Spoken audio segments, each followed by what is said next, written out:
Well, welcome, everybody. My name is Kevin Woodside. I'm the police chief here, and I want to spend the next 30 or 40 minutes walking through a PowerPoint presentation to kind of give you an overview of our department. There's our short agenda. We have 24 officers currently of our 64 sworn that are police officers, that were police officers in other communities before they were police officers here. So just like you, they came to the job here having worked somewhere previously. So that is the list of departments that are represented in that way. Just to give you a little historical perspective on the hiring that we have done here. Over the past 20 years, we have hired predominantly the way that every police department hires, through the entry-level process. It's driven by our Civil Service Commission, where there's a competitive test, you establish an eligibility list, and we go through and hire that way, send people off to the academy. Over that period of time, we have hired 60 entry-level police officers, and 57% is our retention rate. We've kept 26 of those. In that same period of time, we had 19 officers that came here through that entry-level process with previous experience, and we were able to retain 17 of those. So you can see that we 89% retention rate with officers with previous experience coming here, and not doing quite so well with entry-level candidates. So that prompted us to put a process in place to specifically try and recruit experienced police officers who want to continue their careers here. Since 2013, when we began, we've actually done a little worse when it comes to retaining entry-level officers. We've hired 10 and been able to retain 5. We've hired 12 through the lateral entry hiring process, and 11 of those officers are still with us. In that same period of time, 2 officers came through the entry-level process with experience. That was kind of in that transition period where if you had experience, there wasn't the lateral process to begin yet, and those 2 officers are still here. So the officer that was the lateral entry hire that did not stay, that was his own choice. He successfully completed field training. He was retired from another police department and decided that retirement was really what he wanted to do rather than continue to be the police. So 1 got away, but that was not because he wasn't successful in the hiring and training process. I do want to say, as a matter of course, normally I would take questions as we go through, and I can still do that, but we are recording this session because we're going to put this online for those that weren't able to make one of these. So again, in the spirit of your confidentiality, if you raise your hand and ask a question during this process, your voice may be for others to hear. So just a heads up on that. Here's a map of our community. 13.5 square miles, and we have just over 30,000 permanent residents. The Chamber of Commerce would want me to tell you that we have 26 million visitors between Six Flags and Gurney Mills and Key Lime Cove, which is going to transition into Great Wolf Lodge. They're going to be making renovations there, and that's going to close for a little while and come back bigger and stronger. You can see that we have a number of major roadways that go through our community. We'll talk a little bit about statistics and the kinds of things you'll handle as a patrol officer here, but accident reports is one of the things that you'll handle quite a few of here as a patrol officer. Just to give you an idea of the diversity of our community, the graph on the left is the census data. That's the 2010 census, so it is trending toward greater diversity. Between 2000 and 2010, there was an increase in the diversity of the community. You can see the lower right, that graph is the expected minority driving population that Northwestern University predicts as part of the STOP data collection program. So you can see that the public that we interact with is a more diverse group than the 32,000 or so residents that put their heads on pillows here at night, which probably makes sense if you're familiar with the communities that surround us and the nature of our community that we draw visitors from all around. I'm sure that salary is one of the questions that's on everybody's mind. That is our salary range. Entry level without experience starts at step A, just like you would expect. Officers that are hired through the lateral process, we don't want to make salary an obstacle. If we're going to make you an offer to come here and at the end of the process that's what results, we'll very often in most cases be able to match your salary so that there's not an obstacle to you. That's not an obstacle to you coming here. The way that this salary range is calculated is a little bit different than you would expect, or in a lot of departments. There's a 2-step process for determining what the cost of living increase will be each year. Kind of describe that process to you a little bit. The first part of that test is taking the consumer price index for the Chicago, Gary, and Kenosha area. So what is the actual cost of living increase How much salary increase do you need to have to make today's dollars spend the same as tomorrow's dollars? So that's step one. And then what we do is we have a list of comparable communities that were negotiated through our FOP contract. And that is the list of communities that we then compare our salary to. And the purpose of that comparison is to make sure that our salary stays competitive and stays in line. If our salary with that CPI adjustment drops below the 75th quartile, which typically is be below third on this list, then an adjustment will be made to make sure that the salary doesn't drop below that 75th percentile. And what that looks like when you take a step back, you look at those 10 comparable departments. When you look at the police officer salaries across Lake County, that 75th percentile is more accurately the 95th percentile. So we have a system in place that doesn't require any guesswork. It's not a sit down and negotiate a contract that says, we're going to have 2.25% this year and 1 3/4 next year and so on and so on. It's one that by contract every year has an adjustment made so that the salary remains competitive. And we've had that in our contract for a number of years, a number of renewals of the contract. Talk about overtime. We have opportunities here for a lot of overtime between Six Flags and Gurney Mills. And overtime, that contract, off-duty security overtime, they pay the department a contract rate, a fixed contract rate, and officers work your regular overtime rate. Park District and traffic grant overtime, 4,000 hours of contract overtime a year. We work 12-hour shifts. Who's familiar with working 12-hour shifts, or have you worked them? All right. I'll spend a little bit of time talking about that for those that aren't familiar. All of our patrol shifts are 12 hours. 6 a.m. and 6 p.m. is the break point between the shifts, so there will be a shift change twice a day. Each shift is divided up into two teams, a Team A and a Team B. You will come to work with your team and the sergeant that supervises that team, or you'll be off at the same time. So the two teams work opposite of one another. The schedule lays out like this. So you will work no more than 3 days in a row, and you'll have every other weekend off is a 3-day weekend. So this is probably similar if you work a 12-hour shift. There's not too many ways to divide this up. You'll work 7 days in a 14-day period. And all but one of those days that you work will be a 12-hour shift. There'll be one 8-hour shift in there that'll float. Everybody has a different 8-hour shift. If you're on Team A and on day shift, there's 8 officers assigned to that team with you and 1 sergeant. You'll work on Monday and Tuesday and be off Wednesday and Thursday. And then you'll work Friday, Saturday, and Sunday and be off Monday and Tuesday, back on Wednesday and Thursday, and then off for 3 days, Friday, Saturday, and Sunday. And that cycle then repeats every 2 weeks. It's a good schedule for getting time off and getting away and having weekends off every other week. We make a big investment in training here. We have monthly firearms training. We have a 5-point range in the basement of the department that you'll have an opportunity to see if you stick around for the tour. We do, again, training every month, qualification once a year.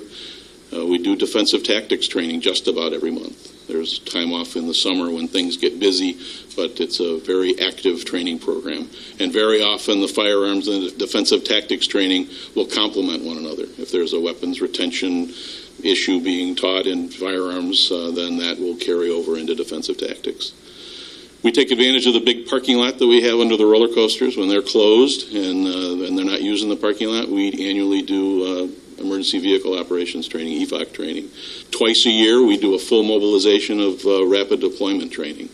So we do that either at Six Flags or Gurney Mills. We've done that at all of the schools in the community. Any place where it's likely to be a target of a critical incident like that, we've gone in teams with the whole department and done rapid deployment training in those facilities. And so we do that twice a year to keep fresh and to do the training in different locations. We make a significant budget commitment of $50,000 a year for additional outside training, so NEMRT training and different sources of training. Our commitment is 40 hours of training a year per officer. You can see that the average works out to over 100 hours per officer. There's tuition reimbursement if you're interested in advancing your degree, whether it's finishing your bachelor's or going on for an advanced degree. The village has a tuition reimbursement program that will help you finance that as well. We're a large enough department that there are a number of specialty positions that are available. These assignments are not made based on seniority, and they are, for the most part, each of these assignments is a 5-year rotation. So, for example, the detective position, we have 5 full-time assigned detectives. And they're each in there with the understanding that it's a 5-year assignment. So that means every year there's an opportunity for somebody to rotate into the detective unit. If somebody's doing all the things that they need to do on the road, have got the training, have worked with their sergeant to develop their career to the point that they want to be a detective, it's something you want to do, there's generally going to be an opportunity to do that every year. Our visitor-oriented policing team, Sergeant Kalinowski in the back heads that team up. That team focuses on Gurney Mills, Six Flags, the hotels in town. That's another special unit outside of patrol. We have 4 school resource officers. 2 are assigned to the high school, 1 at each of the 2 campuses. And then we have 2 middle school districts that our community serves. And we have an officer in each one of those schools. So again, just about every year, there's an opportunity for somebody to rotate into one of those positions. We have 2 canine handlers. That's a little bit longer assignment typically. It's based on the work life of the animal. But those are opportunities that will be available based on how you're doing, not based on seniority. Once you're off probation, you'll be eligible to compete for any of these positions, just like everybody else is here. We have an officer assigned to the NIPAS team, EST team. The officer that's rotating out has been in there for 9 years. I mean, he progressed through training and was on the marksman team. But even when they negotiate that, we want to keep him longer because we're investing so much training. It's not a lifetime job. It's eventually we want to create an opportunity for somebody else to go in and do that. Similarly with the field force and then the major crime task force. Again, a 5-year opportunity, and then so every year there's a list of positions that are available that will come out, and you'll have an opportunity to apply for the things that interest you, and an opportunity to work with your sergeant to get you the training and develop your career to the point that you'll be able to compete well for those positions. Not much here is really based on seniority. Vacation picks, there's a seniority component to that. Who gets to sign up first for overtime? There's a seniority component to that, but it's also a system that's designed so that the most senior guy doesn't grab all the vacation time or doesn't grab all of the overtime. The guys in the back, when we're done here, will be able to talk through exactly how that works. But it's a system that's designed to be fair to everybody and not one that's heavily weighted on seniority. As far as shift assignments go, if you are assigned to nights and you don't want to be on nights, you won't be there for more than a year. You'll be able to rotate off. Nobody who doesn't want to be on nights has to stay there for longer than a year at a time. So there's a good amount of turnover every year. That's a permanent assignment for a year, but then there's movement at the beginning of each year based on shift assignments, based on shift preferences, based on department need, but it's not based on seniority. Seniority is the last tiebreaker when it comes to all the other factors. There's our mission statement, defending the lives, rights, and quality of life of all the residents and visitors we serve with honor and integrity. Our mission statement has 4 pillars that go along with it. Crime prevention and crime control, which you would expect a police department to have that as part of their mission. That's basically what we do, right? But community involvement and team building are the 3rd and 4th pillar, and we hold those to be just as important as the first 2. And it's not just something that gets framed and put on the wall. It's something that you will hear over and over again. It shows up in the awards that we present. Those pillars show up even in our annual evaluation.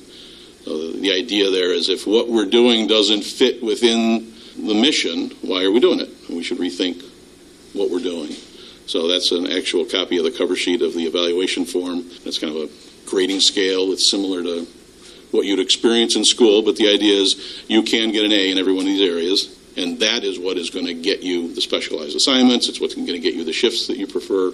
Those evaluations at the end of the year come out at the same time that the list of what are you interested in doing and what shift are you interested in working. So it matters, and it aligns with our mission. Give you an idea of what kinds of activity you'll be dealing with. This is a kind of a visual representation of your 12-hour shift. That pie is your 12-hour patrol shift, and this is based on pulling out data from last year for both nights and days. So it's a very average. This is not a particular officer, but it's an average of everybody in patrol. And what you're looking at here, if you look at the red half of the circle, 37.5% of your time will be spent on reactive activity. And what that means is 911 calls for service. 911 call comes in, you get sent, you're going to spend 4.5 hours of your 12-hour shift dealing with reactive calls. 12.5% of that time of your day, an hour and a half, is going to be pulled out for just administrative miscellaneous duties. So that leaves a half of the shift for proactive, visible patrol, being out in the community and being visible and being the police. You will generate on average an hour and a half of activity, documented activity from doing traffic stops or building checks, business checks, public interactions, things that you'll document as activity. About an hour and a half of your 12-hour shift will fall into that category. So that is initiated activity. So that's how a typical 12-hour shift breaks out. 4.5 hours of being available, ready to respond to calls, being visible and proactively patrolling. An hour and a half of activity that you are documenting as initiated activity from that period of time that you're patrolling. And then 4.5 hours of responding to calls for service that are reactive. So that may sound like a walk in the park compared to the community that you're working in now, or it may seem very busy, depending on the nature of the community that you're in. But it is designed to give you the freedom to be able to get out there and do your job and not be going call to call to call. It also is activity that will, during the busy peak times, will keep you very busy. Just to give you an example of what your time is going to be spent on as far as the types of crimes and activities that we respond to, there's just a look at the last 6 years of activity, just some statistics to show you that there is not a lot of violent crime, but there's certainly not an absence of violent crime here. A majority of the things that we're responding to are property-related crimes. Again, we're a visitor-oriented community between Six Flags and Gurney Mills and Key Lime, Great Wolf. There are a lot of visitors, a lot of people come here, and then the issues that result from having a lot of people here. So it's kind of the good news is that there's a lot of people here. The flip side of that coin is that they bring with them the issues that a lot of people bring. Burglaries to vehicles and retail thefts and things like that. It's a busy community, so there are a lot of things that we're dealing with. You see, in a good year, we don't have a homicide, but they're not all good years. Taking a look at just last year to give you a little closer look. Again, the same kinds of things that we were talking about. You look at the traffic-related incidents at the bottom. You can see there's a lot of crashes. 25 property damage crashes a week.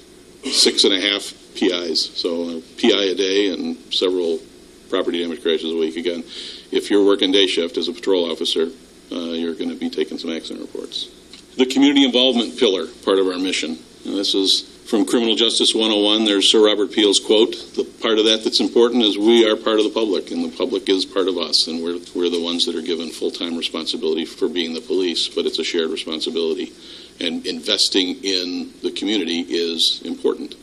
There's some discussion given to, how do we identify ourselves as police officers? It's the warrior or the guardian debate. And I think there's another dynamic that should be looked at, and that's the mercenary or patriot identification. How do you see yourself?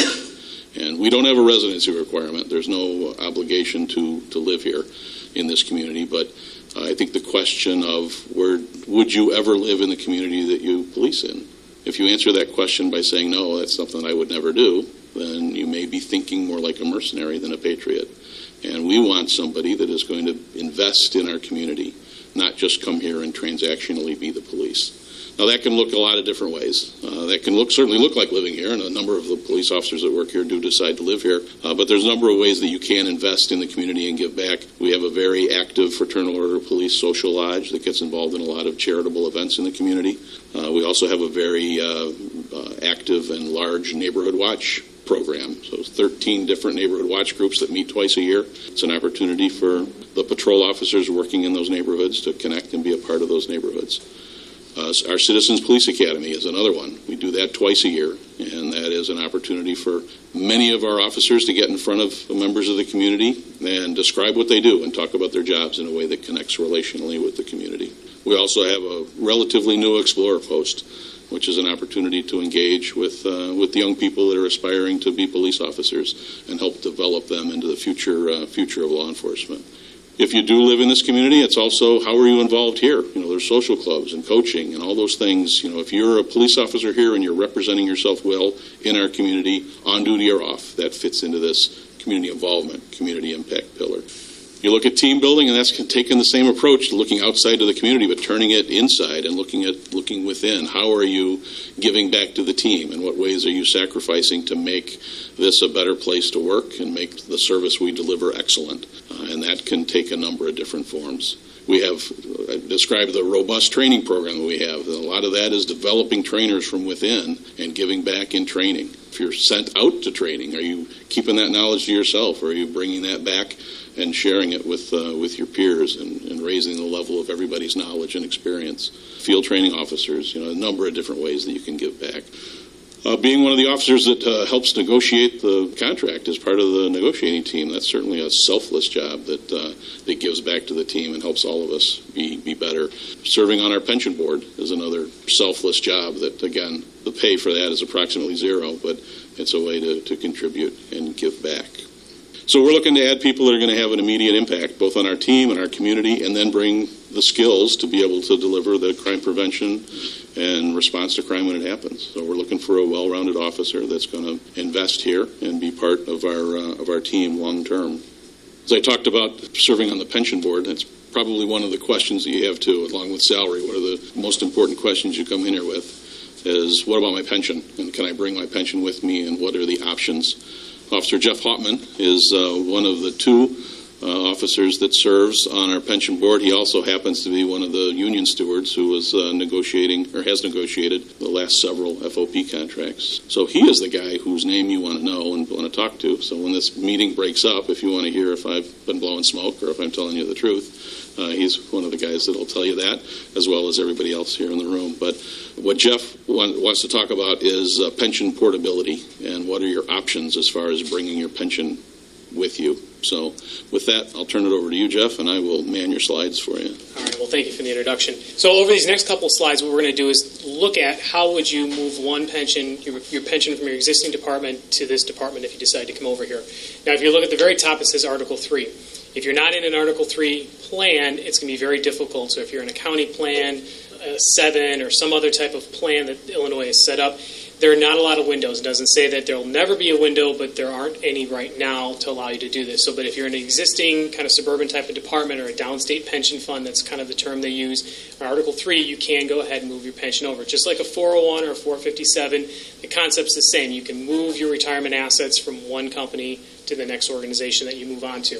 There's a few kind of caveats that the Illinois set up here, and that you have to move all your time. It's all or nothing. So if you have 8 years, 3 months, 2 days, you have to move 8 years, 3 months, and 2 days. You can't say, I'll take 5, leave the other 3 over there. It's an all or nothing kind of sweep.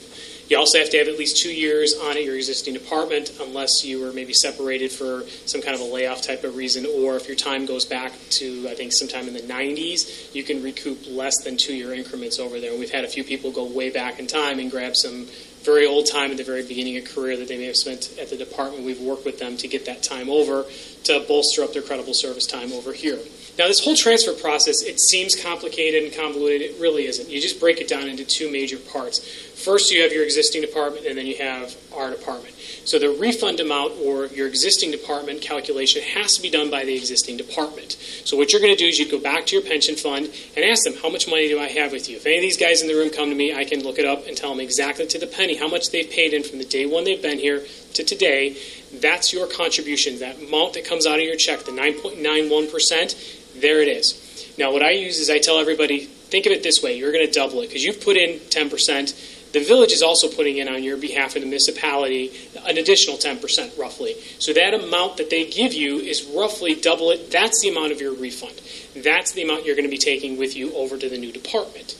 Now, if you had taken out some time, let's say in a theory that you worked 2 years and now you're in your department number 2 and you're looking to come here as department number 3, and you want to look at maybe grabbing that 2 years you spent in some department, and you took that money out as a refund, you can actually pay that back with a little bit of interest and recapture those funds, and the village will actually will match what they were there. So when we help those folks grab some really old time, these other departments that had actually taken kind of that money to the bottom line had to kind of cough it back up on their behalf and transfer it back over. So there is a way to go ahead and grab a lot of your time that you've worked as a police officer. Now, this calculation doesn't need to be done by an actuary. An accountant or somebody that's has some kind of knowledge and the chops to do the numbers can generate those numbers on your existing department. I would recommend you have it checked or look at an actuary to do it, just to make sure that you've grabbed all your dollars. Second half of it, now, you've got that dollar, you've got that hypothetical amount that you can bring with you over here. You plop it down and say, okay, I've got 7 years on at this other job, I've got 50 grand, where am I at? We're going to look at a true cost. That's the fancy word the state uses, but it's what's the true cost. So we're going to look and say, okay, if you were here 7 years at our rate of returns, an actuary is going to generate a number of what that true cost may be. It's typically going to be a little bit higher. So they may say if you were here, our matching contributions, 100 grand. We'll use simple numbers here, and I've got some slides that break it down. You owe $30,000, okay, to get that full 7 years. Now you're going to have some options here to go ahead and try to get that full 7 years on the books, or you can maybe go ahead and prorate it out. So here, if the true cost is higher than your refund amount, you can't just write a check, pay the difference, and you've moved all your time over. Process is done. You can elect what I call like the car note loan. What you can do is we can spread those payments out, let's say over 5 years, 60 months. Well, we have to charge you interest. The state of Illinois insists on that, and it's at 6%. So it's kind of a rough note, but you can tote the note and go ahead and make the payment and then true yourself up at the end. What we found is one of the most favorable options here is the proration. So your 7 years, $50,000, whatever the numbers are going to be, doesn't quite get it. You're that $30,000 short. What you're going to do is you can say, just prorate me. So we'll go ahead and take a look, and the actuary will generate the numbers and say, instead of getting that 7 years from your prior department, the money you brought to the table is 5 years, 6 months. And you can sign a sheet of paper, relinquishing your right to the time, and process is over. You don't need to come up with any additional money. So in theory, if you've got money in an existing department, you bring it over here, you may lose a little bit of your credible service time doing that prorated amount. It's not going to cost you a dime. And now I think we've got just a couple slides here that actually break down this hypothetical transfer with actually hard numbers here. And you all can read the slides and stuff like that, so I kept the numbers round. But in theory, so you've got your true cost of 7, you're 7 grand short. Just do the math, break everything down into month increments, and you can see here, you end up with 4 years and 6 months at no additional cost to the officer versus the 5 years. So you lose 6 months in this particular transaction. It's hypothetical. It has actually no financial bearing or numbers on it, so don't think, I've got 5 years. That's exactly what the number is going to be. It's for illustration purposes only, I guess, right at the top. And then I think we've got one more slide here. If, in fact, your existing department, let's say you vested very quickly, and this is the example that I use, and you're moving here with 3 years on, and at your old department you top out in 3 years, there is a possibility that you may actually have a refund amount higher than what your true cost may be to work here. In that case, it's not a windfall of cash. State of Illinois doesn't let you take it. We just take it, we invest it in the pension fund, and we hold on to those funds. Very, very rare. We've actually only had one of those. And if you come from like a Cook County department that does those quick vestings or the quick top-outs, that's where we're going to see it. Or a very high-paid department that gets you up there. That's how the math works.